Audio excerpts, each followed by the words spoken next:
ইফালে কাৰ্বি আংলঙৰ লংচকান্থুত ভয়াবহ বান ফেনে ফুটুকাৰে বাঢ়িছে লংচকান্থুৰ নৈৰ হঠাৎ অহা পানীৰ ঢলৰ বাবে আবদ্ধ হৈ পৰিছে এতিয়া বহু লোক গৰমৰ বাবে পৰিত্ৰাণ বিচাৰি লংচকান্থুক নামিছিল বহু লোক SDRF NDRF বাহিনীয়ে উদ্ধাৰ কৰিছে বহু সংখ্যক লোকক আৰু নৈৰ কবাল খুঁটে উটুৱাই লৈ গৈছে কেইবাখনো বাহন এয়া আপোনালোকে দেখিবলৈ পাইছে ভয়ংকৰ দৃশ্য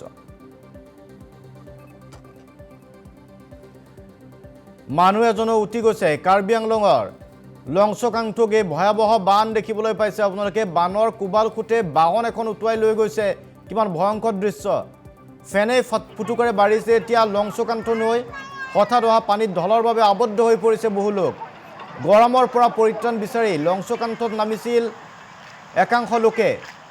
আৰু SDRF NDRF বাহিনীয়ে উদ্ধাৰ কৰিছে এতিয়া বহু সংখ্যক লোকক নৈৰ কুবাল খুঁটে উটুৱাই লৈ গৈছে কেইবাখনো বাহন গৰমৰ পৰা পৰিত্ৰাণ পোৱাৰ বাবে একাংশ লোকে নৈত নামিছিল যাৰ ভয়াবহ ৰূপ এতিয়া দেখিবলৈ পোৱা গৈছে উটুৱাই লৈ গৈছে নৈৰ কুবাল খুঁটে SDRF NDRF বাহিনীয়ে কেইবাগৰাকীও ব্যক্তিক উদ্ধাৰ কৰিছে চাওক নৈৰ কি প্ৰবল খুঁট এই খুঁটত উঠি গৈছে কেইবাজনো ব্যক্তি উঠি গৈছে বাহনসমূহ তেওঁলোকে গৰমৰ পৰা পৰিত্ৰাণ পোৱাৰ অৰ্থে বহু সংখ্যক লোক আহিছিল আৰু কিছু নদীৰ এই পানীৰ কুবাল খুঁটত নামি কিছু ফূৰ্তি কৰাৰ চেষ্টা চলাইছিল কিন্তু হঠাৎ পানীৰ যি ঢল নামি আহিছিল এই ঢলে সাংঘাতিক ৰূপ লৈছে এই মুহূৰ্তত এনেকুৱা এটা সময়ত প্ৰকৃতিৰ সৈতে ধেমালি কৰাটো আচলতে কোনোপধ্যে গ্ৰহণযোগ্য নহয় যদিও টুৰিষ্টসকল যায় পৰ্যটক যায় কিন্তু নিৰ্দিষ্ট দূৰত্বৰ পৰা উপভোগ কৰাটোৱে বাঞ্ছনীয় অন্যথা পৰিণতি আপোনালোকে দেখিবলৈ পাইছে কি ভয়ংকৰ পৰিণতি এয়া চাওক চিঞৰ বাখৰ এজন ব্যক্তি কিধৰণে উঠি গৈছে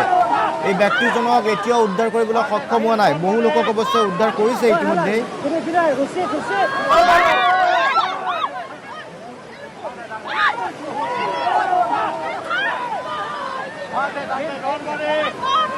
এজন লোকক দেখিছে কিন্তু কেইবাজনো লোকক নদীৰ এই কোবাল খুঁটে উটুৱাই লৈ গৈছে বহু লোক এতিয়াও সন্ধানহীন হৈ আছে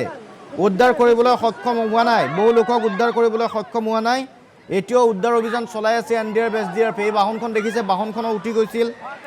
বাহনখনো উঠি গৈছিলে কিন্তু উদ্ধাৰ এই মুহূৰ্তলৈকে উদ্ধাৰ কৰিবলৈ সক্ষম হোৱা নাই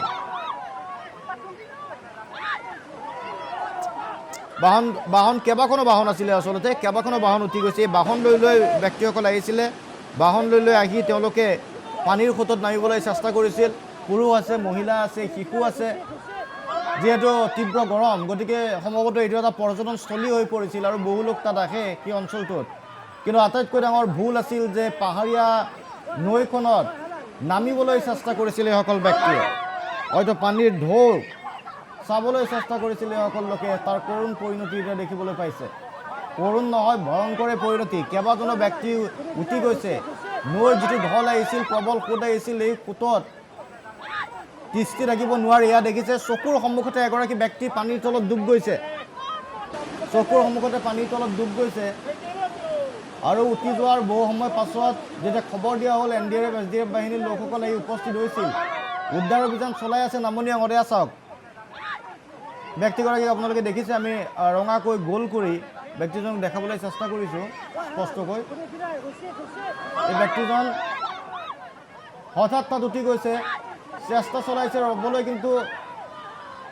সম্ভৱ হোৱা নাই পানীত এক প্ৰকাৰ বুৰি গৈছে তলত সোমাই গৈছে পানীৰ তলত পাহাৰীয়া নৈখনত হয়তো প্ৰথম অৱস্থাত এই পানীৰ ঢলটো নাছিল পানীৰ ঢল নথকা সময়ত তেওঁলোকে পাহাৰীয়া নৈখনৰ সৌন্দৰ্য উপভোগ কৰি আছিল হাঁহি ফূৰ্তিৰে আছিল কিন্তু হঠাৎ পানীৰ ঢল যেতিয়া নামি আহিল তাৰ পৰা উভতি আহিবলৈ পথ নোহোৱা হৈ গ'ল কোনোবাই শিলৰ ওপৰতে ভয়তে থিয় হৈ আছে কিন্তু বহু লোক তাৰ পৰা পিছলি গৈছে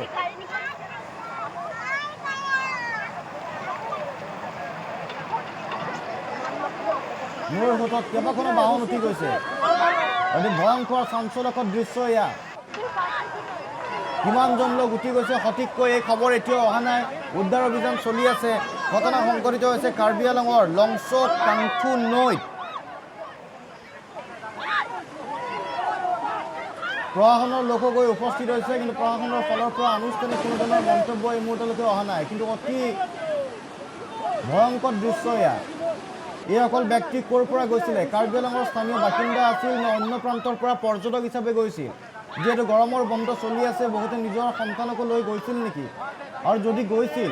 পানীত কিয় নামিছিল সেয়া ডাঙৰ প্ৰশ্ন সেয়া মাত্ৰ অৱসৰ বিনোদনৰ সেই ঠাইখন উপযুক্ত হয় নে নহয় অন্ততঃ মূলতঃ পাহাৰীয়া যিসমূহ নৈ আছে হঠাৎ পানীৰ ঢল নামি আহে অতি খৰস্ৰোতা এইসমূহ নদী নিৰাপদ নহয় কিন্তু বহুত এটা এডভেঞ্চাৰ ফিল কৰি পানীত নামিবলৈ চেষ্টা কৰে কিন্তু তাৰ পৰিণতি কেতিয়াবা ভয়ংকৰ হ'ব পাৰে আৰু এয়াই প্ৰমাণ গতিকে এনে দুঃসাহসিক কাৰ্য কৰাৰ পূৰ্বে ভাবি চোৱাটো প্ৰয়োজন আছে কাৰণ শিশু উপস্থিত আছিল মহিলা উপস্থিত আছিল আনকি বহু সংখ্যক পুৰুষ তাত উটি যোৱা পৰিলক্ষিত হৈছে বাহনসমূহ পানীত কিয় নমাইছিল সেয়াও ডাঙৰ কথা পানীয়ে উটুৱাই লৈ গৈছে বাহনসমূহ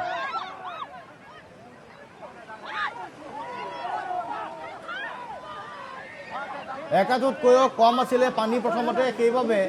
বাহনসহ পানীত নামি গৈছিল এক হাহাকাৰ অৱস্থা হঠাৎ পানী আহি গ'ল ওপৰৰ পৰা যিহেতু পাহাৰীয়া অঞ্চল ওপৰৰ পৰা পানী নামি আহিছে আৰু সেই ঢলে উটুৱাই লৈ গৈছে চকুৰ সন্মুখতে পৰিয়ালৰ ব্যক্তিক উটুৱাই লৈ গৈছে আৰু অন্যসকলে চাই থকাত বাহিৰে বেলেগ উপায় একো নাছিল বাহন এখনো কি ধৰণে উটুৱাই লৈ গৈছে আপোনালোকে দেখিবলৈ পাইছে বিলাহী বাহন উটুৱাই লৈ গৈছে পানীৰ সুতে পানী কম থকাৰ বাবে হয়তো পাহাৰীয়া যিহেতু নৈ তাৰ তলত শিল আছিল আৰু সেইবাবেই বাহনসমূহ পানীত নমাই দিছিলে তেওঁলোকে হয়তো অনুমান কৰিব পৰা নাছিল যে কিছু সময়ৰ পাছতে এনে এক দুৰ্যোগ নামি আহিব যিয়ে তেওঁলোকৰ এই দুঃসাহসিক যাত্ৰা লগতে অৱসৰ বিনোদন এটা আতংকত পৰিণত কৰি তুলিব মুহূৰ্তৰ ভিতৰতে চিঞৰ বাখৰ কিছু মুহূৰ্তৰ আগলৈকে তাত হাঁহি ধেমালি ফূৰ্তি কৰি আছিল তেওঁলোকে তাৰ পাছত লাহে লাহে এটা শব্দ শুনিবলৈ পালে যিটো শব্দ ক্ৰমে ডাঙৰ হৈ আহিল এই শব্দটো আছিল পানীৰ শব্দ পানীত ঢলৰ শব্দ সোঁতৰ শব্দ আৰু লগে লগে বৃদ্ধি হৈ আহিল নদীৰ পানী শিলৰ ওপৰত বহুতে থিয় হৈ একে ঠাইতে থাকিবলৈ চেষ্টা কৰিলে কিন্তু বহুতকে উটুৱাই লৈ গ'ল কেইবাজনো পুৰুষ উটি গৈছে এতিয়ালৈকে